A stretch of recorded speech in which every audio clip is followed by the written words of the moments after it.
এবার ঈদের 1 নম্বর সিনেমা কোনটি? বরবাদ, দাগি, চক্কর, অন্তরাত্মা নাকি জিন থ্রি? এক বাক্যে সবার ভোট, বরবাদ হচ্ছে এবার ঈদের নাম্বার 1 ছবি। এবং আমি বলবো বাংলাদেশের চলচ্চিত্রের ইতিহাসে বরবাদ নতুন একটি মাইন্ড ফলো। বরবাদের পরে যে ছবিটি সবচাইতে প্রশংসিত সেটা কিন্তু এবার ঈদের জঙ্গলি। আমাদের মধ্যে আগামী 2 উইক পরে যেটা নিয়ে তর্ক লাগবে সেটা আমি আগেই খণ্ডায় রাখি, সেটা হচ্ছে একটা রিউমার রুটে যাবে, ফিল্ম পলিটিক্সের শিকার হলো জঙ্গলি। আসলে ফিল্মে ফিল্ম পলিটিক্স বলে কোনো ওয়ার্ড নাই। ওয়ার্ডটা হচ্ছে ফিল্মে যে ওয়ার্ডটা আছে সেটা বিজনেস পলিসি। পলিটিক্স বলতে কিন্তু কোনো ওয়ার্ড নেই। এবার আসি, কেমন হলো ঈদের ছবির ব্যবসা এবং এটার ফিউচার কি? ঈদের 3 উইক পরে সিনেমাগুলোর অবস্থান কি দাঁড়াবে?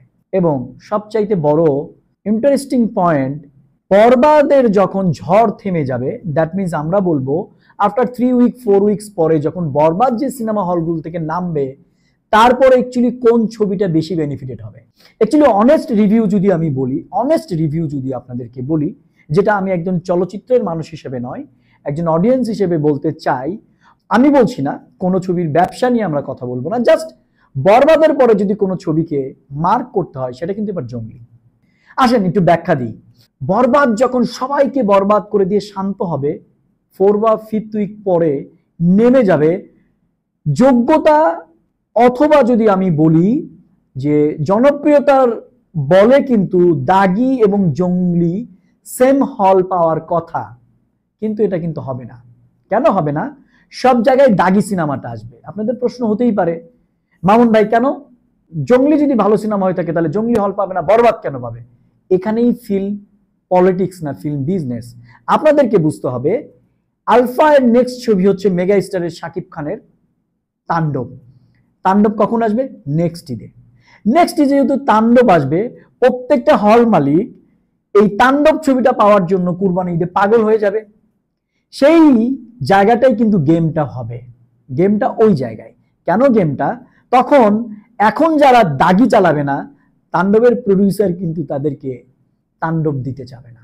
এখন বাধ্য হয়ে হল মালিকরা, প্রডিউসার চাক, ডিস্ট্রিবিউশন হল চাক বা না চাক, তারাও ডিস্ট্রিবিউশন হাউসের কাছে ভালো থাকার জন্য আনঅফিসিয়ালি বাই ফোর্স হোক বাই যেভাবে হোক সব জায়গায় কিন্তু দাগি সিনেমাটাই বেশি করে ইন করবে। বিকজ যারা দাগি চালাবে না তখন কিন্তু এই যে তাণ্ডবের প্রোডাকশন হাউস তারা কিন্তু আর তাণ্ডব সিনেমাই হলগুলোকে দিবে না।